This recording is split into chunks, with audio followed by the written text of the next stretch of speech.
அயலி சிவா சீரியல்ல என்ன நடக்க போகுதுன்னு பார்க்கலாம் வாங்க வீடியோக்குள்ள போகலாம். செல்வநாயகி உதய பெருமாளோட சரட்டை கத்திரிக்கோளால் கிளின்னு கிழிச்சு வச்சிடுறாங்க. இதுக்கப்புறம் இதையெல்லாம் பார்த்த உதய பெருமாளுக்கு ரொம்பவே அசிங்கமாகவும் அவமானமாகவும் இருக்கு. செல்வநாயகி நீ என்ன நினைச்சிட்டு இருக்க, ஏன் இப்படி நடந்துக்கிற, உனக்கு என்ன பைத்தியமானு கேட்குறாங்க. ஆமாம் பைத்தியம் தான், இந்த சரட்டை யார் வாங்கி கொடுத்தான்னு நீங்கள் ஏன் என்கிட்ட போய் சொன்னீங்க, அப்படிதான் நடந்துக்குவேன்னு சொல்லி பேச்சு முத்திக்கிட்டே போகுது. இதை கேட்டுட்டு இருந்த உதய பெருமாளுக்கு இதுக்கப்புறமா நாம் இவ்வளோ விட்டு வைக்கக்கூடாதுன்னு முதல்ல இங்கே வா அப்படின்னு சொல்லி செல்வநாயகியோட கையை பிடிச்சு தரன்னு இழுத்துக்கிட்டு அவங்க ரூமுக்கு கூட்டிகிட்டு போகிறாங்க. இங்கே கபிலன் பொண்ணுங்க மிரட்டி ஏண்டி நான் கேட்கும்போது எதுக்கடி பொய் சொன்னேன்னு கேட்குறாங்க. ஆமாம் நான் பொய் தான் சொன்னேன், ஆனால் நீ மன்னிச்சிட்டனே அப்படின்னு சிவா கிட்ட போய் மன்னிப்பு கேட்டுட்டு இருக்காங்க. என்னெல்லாம் வேலைத்தனம் பண்ணியிருக்கேன், ஏண்டி நான் கேட்கும்போது பொய் சொல்லிட்டு இப்போ அவங்ககிட்ட போய் சாரி கேட்குறியாங்கிறாங்க. அப்போ அடிக்க போகும்போது எல்லாரும் தடுத்து நிறுத்துறாங்க. இதை பார் கபிலா, வளர்ந்து பண்ண கையோங்கிறது எவ்வளோ பெரிய தப்பு தெரியுமாங்கிறாங்க இந்திராணி. செல்வநாயகியை ரூமுக்கு கூட்டிகிட்டு போய் உதய பெருமாள் உனக்கு என்ன பைத்தியம் பிடிச்சிருக்கா, ஏன் இப்படி நம்ம பொண்ணு வாங்கி கொடுத்த சரட்டை இப்படி போட்டு கிழிச்சிருக்க, அவன் மனசு என்ன பாடுபடும் உனக்கு கொஞ்சம் கூட தெரியாதா அப்படின்னு சொல்லி கேட்டுட்டு இருக்காங்க. இதை பாருங்க, எனக்கு ஒன்றும் பைத்தியம் பிடிக்கல, என்ன சுத்தமாக நீங்கள் முட்டாளாக்க பார்க்குறீங்க. ஏன் பொண்ணு ஒன்று அந்த சரட்டை வாங்கி கொடுக்கல, உங்கள் பெரிய மகனும் நீங்களும் சேர்ந்துக்கிட்டே நீங்கள் அடிக்கிற கூட்டு எனக்கு தெரியாதுன்னு நினச்சிட்டு இருக்கீங்களா, நான் ஒன்றும் புரிஞ்சுக்காத அளவுக்கு அந்த அளவுக்கு ஒரு முட்டாள் கிடையாதுன்னு சொல்லிட்டு போகிறாங்க செல்வநாயகி. இதுக்கு பின்னாடியே போகிறாங்க உதய பெருமாள். ஏய் செல்வநாயகி, நான் கொஞ்சம் சொல்கிறத கொஞ்சம் கேளு, ஒன்றுமே தெரியாத மாதிரி பேசுகிறீங்க, நான் சொன்னதுமே புரிஞ்சுக்கிட்டீங்க. பெரிய மகன் சொல்லி மூத்த மகன் தானே வாங்கி கொடுத்தான், பொண்ணியும் பொய் சொல்லியிருக்கா, பொண்ணி அவன் வாங்கி கொடுத்தது தான் உங்ககிட்ட கொண்டு வந்து அவள் வாங்கி கொடுத்த மாதிரி கொடுத்தா, இது எல்லாமே ட்ராமா தானேன்னு கேட்குறாங்க செல்வநாயகி. இதெல்லாம் கேட்ட உதய பெருமாளுக்கு ஆச்சரியமாக இருக்குது. இது சிவா வாங்கி கொடுத்த சரட்டான்னு அப்படியே கலரை பார்க்குறாங்க, சரட்டை பார்க்குறாங்க, அழுகுறாங்க. உங்கள் பெரியவன் வாங்கி கொடுத்த சரட்டுன்னு தானே எல்லாத்துக்கிட்டையும் போய் இந்த சரட்டை நல்லா இருக்கான்னு கேட்டுட்ருக்கீங்க, அவன் வாங்கி கொடுத்த சரட்டுன்னு தெரிஞ்சு தானே நீங்கள் போட்டிருக்கீங்கன்னு கேட்குறாங்க. இதை பார் செல்வநாயகி, சத்தியமாக எனக்கு தெரியாது, இது பொண்ணு வாங்கி கொடுத்ததா தான் நான் நினச்சி போட்டேன். சிவா எடுத்து கொடுத்த சரட்டுன்னு தெரிஞ்சிருந்தா சத்தியமாக நான் இதை போட்டிருக்கவே மாட்டேன். நான் உனக்கு செஞ்சு கொடுத்த சத்தியத்தை மீறவும் மாட்டேன், அதை நான் மறக்கவும் மாட்டேன். முதல்ல என்னை நம்புங்கிறாங்க உதயபெருமாள்.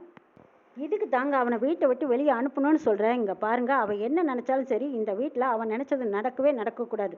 நான் உயிரோடு இருக்க வரைக்கும் அது நடக்கவும் நடக்காதுன்னு நான் சொல்கிறது நீங்கள் நல்லா கேட்டுக்கோங்க. திரும்ப திரும்ப அவன் உங்கள் மூத்த வாரிசுன்னு சொல்லி ஏதாவது ஒன்று கொடுத்து நிரூபிக்க பார்த்தாலும் அதுக்கு நான் சம்மதிக்கவும் மாட்டேன். என் உயிரே போனாலும் சரின்னு சொல்லிகிட்டே இருக்காங்க செல்வநாயகி. நீங்களும் புள்ள பாசத்தில் அப்படியே தடுமாறி நினைங்க, அடுத்தது என்ன நடக்கும்னு எனக்கே தெரியாதுன்னு சொல்லி மிரட்டிட்டு போகிறாங்க செல்வநாயகி போனதுக்கப்புறம் உதய பெருமாள் அந்த சரட்டை கழட்டி என் புள்ள சிவா எனக்காக வாங்கி கொடுத்த சட்டின்னு சொல்லி பாசத்தோடு அங்கே கண்கலங்கி நின்றுட்டு இருக்காங்க.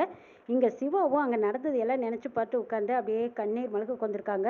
சே, இப்படி அசிங்கமாக போய் அவங்க போட்டிருந்த சரட்டை போட்டு கிளின்னு கிழிச்சிருக்காங்களே, அவ்வளோ கோவம் என் மேலே, இவ்வளோ ஆத்திரத்தையும் கோவத்தையும் வச்சு இவங்க என்ன பண்ண போகிறாங்கன்னு நினச்சிட்டு இருக்காங்க. சிவா அந்த இடத்துக்கு அயலி வராங்க. அயலிகிட்ட சிவா சொல்கிறாங்க, என் கண்ணு முன்னாடியே அந்த சரட்டை அப்பா போட்டிருந்ததை கிளின்னு கிழிக்கும் போது என் மனசு எப்படி வலிச்சது தெரியுமா அயலி. ஐயோ, சிவாவுக்கு ஆறுதல் சொல்கிறாங்க. இதை பாருங்கள் சிவா, விடுங்க சிவா, கடவுள் ஒரு கணக்கு வச்சுருப்பாங்க, ஆனால் நம்ம அது ஒரு பொருட்டாகவே எடுத்துக்கக்கூடாது. நம்ம மனசில் எவ்வளோ பாரத்தை எடுத்து வச்சுருந்தாலும் அது ஒரு நாள் கண்டிப்பாக குறையும். இக்காரணம் கொண்டு நீங்கள் மனசை தளர விட்டுறாதீங்க சிவா. என் விஷயத்தில் பார்த்தீங்கன்னா எங்கள் அம்மா இறந்துட்டாங்கன்னு நான் நினச்சிட்டு இருந்தேன், ஆனால் எங்கள் அம்மாவை பற்றி இத்தனை வருஷத்துக்கு அப்புறமா தப்பாக யாரோ நியூஸை கொடுத்தாங்க, அதெல்லாம் மனசு வலிக்க நிற்கும் போது இப்போ எங்கள் அம்மாவை நான் கண்ணார பார்ப்பேன்னு நினச்சி கூட பார்க்கல. பார்த்தீங்களா, அம்மாவை பார்த்ததும் எனக்கு எவ்வளோ சந்தோஷம் கிடைச்சிது. இப்படியெல்லாம் நடக்கணும்னு நான் நினச்சி கூட பார்க்கல, ஆனால் இப்போ தான் தெரியுது கடவுள் கண்டிப்பாக நம்மளுக்கும் ஒரு நாள் கண்ணு திறப்பார், நம்மளுக்கும் ஒரு ஆறுதலாக இருக்கும். இப்போ உங்கள் அப்பா இப்படி சொல்கிறாருன்னு நீங்கள் கவலைப்படாதீங்க, இன்னைக்கு இல்லாட்டி என்னைக்காவது ஒரு நாள் உங்கள் அப்பா உங்களை தேடி உங்களை மகனாக ஏற்றுக்குவார். யாருக்கெல்லாம் இன்றைக்கி உங்களை பிடிக்கலையோ அவங்க எல்லாத்துக்கும் ஒரு நாள் இல்லாட்டி ஒரு நாள் கண்டிப்பாக உங்களை பிடிக்கும் சிவா. நான் வேணாலும் சொன்னது நடக்குதா இல்லையான்னு பாருங்கள், நிச்சயமாக நடக்கும் பாருங்கங்கிறாங்க அயலி. நைட்டில் அயலிக்கும் சிவாவுக்கும் ஒரு ஃபோன் கால் வருது. மவுண்ட் ரோட்டில் ஒரு பிரச்சனை, அங்கே வாங்க சார்னு கூப்பிடவும் அயலியும் சிவாவும் படப்படன்னு அங்கேருந்து கிளம்பி போகிறாங்க. சிவாவும் அயலியும் அந்த இடத்துக்கு வந்து பார்க்குறாங்க. அங்கே பார்த்தா ஒரு சண்டையுமே இல்லை, யாரையும் காணோம். என்ன சிவா இது, இங்கே தானே பிரச்சனை நடக்கிறதா சொன்னாங்க, இங்கே அப்படி எதுவுமே தெரியலையேங்கிறாங்க அயலி.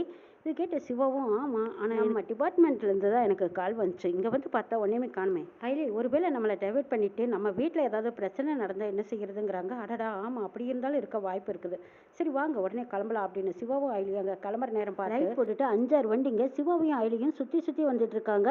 அயலிக்கு சிவாவுக்கும் பதட்டமாக இருக்குது, யாரோட இவங்க இந்த மாதிரி ரவுடிங்களை நம்ம பார்க்கலையே, யாராக இருக்கும், நமக்கு போட்ட ஸ்கெட்ச் ஆச்சு அப்படின்னு நினச்சிட்டு அவங்க 2 பேரும் துணிஞ்சு நினைக்கணும் அப்படியே துப்பாக்கி எடுக்கிறாங்க. அங்கே பார்த்தா ரேஷ்மா தான் அப்படி ஜாமுன்னு மாசா வந்து என்ட்ரி கொடுக்குறாங்க. வந்ததும் சிவா அப்படின்னுக்கிட்டு வரும்போது சிவாவை கட்டிப்பிடிச்சு நெஞ்சில் சாந்துக்கிறாங்க. இதை பார்த்துட்டு இருந்த அயலியும் கொஞ்சம் தள்ளி விலகி நிற்கிறாங்க. என்னது வந்ததும் இப்படி ஒரு உரிமையோடு இருக்காளே அப்படின்னு நினச்சிட்டு இருக்காங்க. இங்கே ரேஷ்மாவை எப்போ வந்தேன் என்ன ஏதுன்னு கேட்டுட்டு இருக்காங்க. சிவா நான் வந்து 2 நாள் ஆச்சு தெரியுமா, உன்னை எப்படா பார்ப்பணும்னு நான் நினச்சிட்டு இருந்தேங்கிறாங்க. ரேஷ்மா இவங்க யார் தெரியுமாங்கிறாங்க. எனக்கு தெரியுமே, உன்னோட ஃபேவரட் ஐலி இவங்க தானே அப்படின்னு சொல்லவும், ஐலி அப்படியே சிவாவை பார்க்குறாங்க. ஐயோ என்னது இப்படி உடச்சிட்டாலே அப்படின்னு சொல்லிட்டு சிவாவும் ஐலியை பார்க்குறாங்க.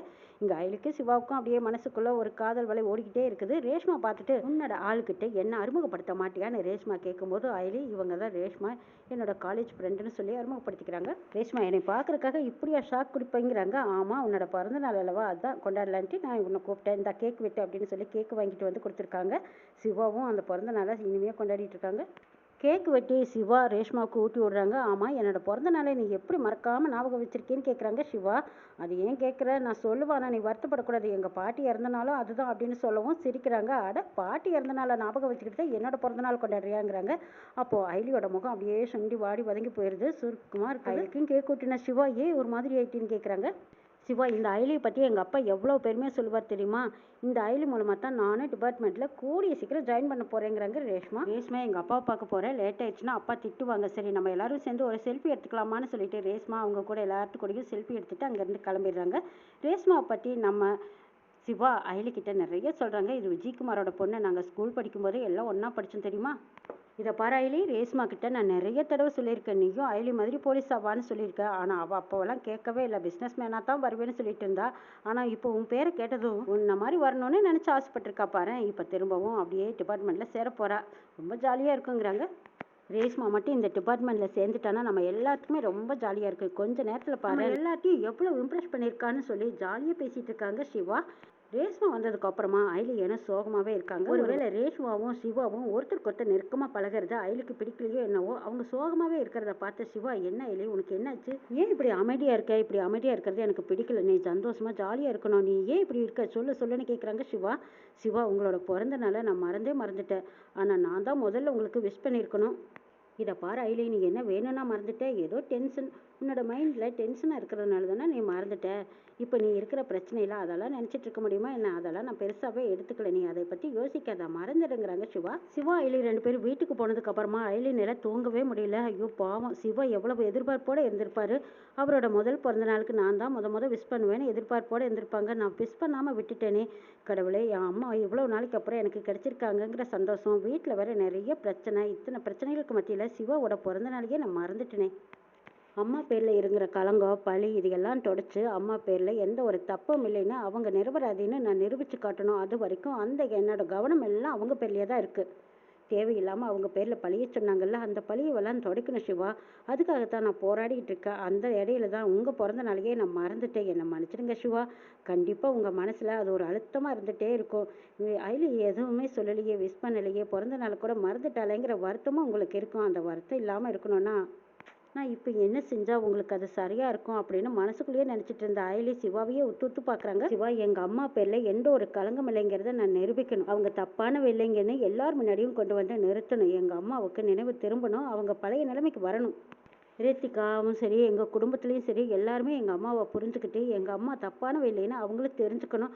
எப்படியாவது நான் தெரிவிச்சு வைப்பேன் அப்படின்னு நினச்சிட்டு இருக்காங்க ஐலே. சிவா, இன்னொரு முக்கியமான விஷயம், உங்களையும் உங்கள் அப்பாவையும் கண்டிப்பாக நான் சேர்த்து வைக்கணும். அது என்னோட லட்சியத்துலேயும் ஒன்று. உங்களுக்கும் இந்த வீட்டில் அங்கீகாரம் கிடைக்கணும், நீங்களும் இந்த வீட்டு வாரிசுன்னு நம்ம நிரூபிக்கணும் சிவா. உங்கள் அப்பா அவர் தானுங்கிறத நம்ம நிரூபிச்சா தான் நம்மளால இந்த இடத்துல வாழ்ந்ததுக்கே ஒரு அர்த்தம் இருக்கும். நாம் நினச்சதை ஒவ்வொன்றா நிறைவேற்றி காட்டணும் சிவா. அதில் தான் நம்ம கவனமெல்லாம் இருக்கணும். இந்த மாதிரி ஒரு சின்ன சின்ன விஷயங்களெல்லாம் நான் மறந்ததுக்கு நீங்கள் மன்னிச்சுக்கணும். சிவா எழுந்திருக்கிற மாதிரி தெரியுது. அப்போ ஐலி கொஞ்சம் விலகி போடுறாங்க. சிவா, நாம் நினைக்கிறதெல்லாம் நடக்கணும். அதுக்கப்புறம் உங்கள் அப்பா அம்மாவோட ஆசீர்வாதத்தோடு நம்ம நினச்சதெல்லாம் நல்லபடியாக நடந்து முடியணும். ஐலி உட்காந்துக்கிட்டு சிவாவையே பார்த்துக்கிட்டு இருக்கிறாங்க. வெளியில் மானம் இடிக்குது. இடி இடிச்சதும் அப்படியே சிவா இனிமே ஏதோன்னு பயந்து போய் எழுந்திரிச்சு உட்காடுறாங்க. அங்கங்கே சுற்றி பற்றி திரும்பி பார்த்துட்டு இந்த பக்கம் ஐலி உட்காந்துக்கிறத பார்த்து, ஐலி என்னாச்சு உனக்கு ஒன்றும் தூக்கம் வரலையா, ஏன் கீழே கொண்டிருக்க, நீ மேலே தானே எப்போவுமே கட்டியில் படுத்திருப்ப, இப்போ என்னாச்சு உனக்கு அப்படின்னு கேட்குறாங்க சிவா. ஐலிக்கு எந்த பதிலுமே சொல்ல தெரியல. நான் உங்களை பார்த்தேன், ரசித்தேன், நம்மளோட லட்சியங்களை சொன்னேன், உங்களோட பிறந்த நாளை மறந்துட்டேன்னு நான் மனசில் வருத்தப்பட்டு தான் உங்கள் பக்கத்தில் உட்காந்துருக்கேன், சாரி சிவா அப்படின்றதால நம்ம நீ சொல்லவா முடியும் அப்படின்னு நினச்சிக்கிட்ட ஐலே. இல்லை ஒன்றும் இல்லை சிவா அப்படிங்கிறாங்க. இல்லையே, முகத்தில் நிறைய ஏதோ எழுதியிருக்குது, உண்மையை சொல்லு, என்னாச்சு?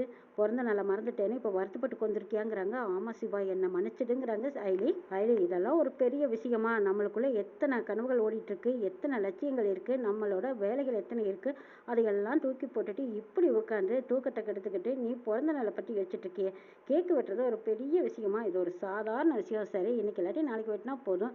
இதுக்காகவா நீ இப்படி வருத்தப்பட்டு வந்திருக்க? இதை பாரு ஐலி, நீ நேரமே எந்திரிக்கணும், கிளாஸ்க்கு போகணும், அம்மாவை பார்க்கணும், எத்தனை வேலைகள் இருக்கு.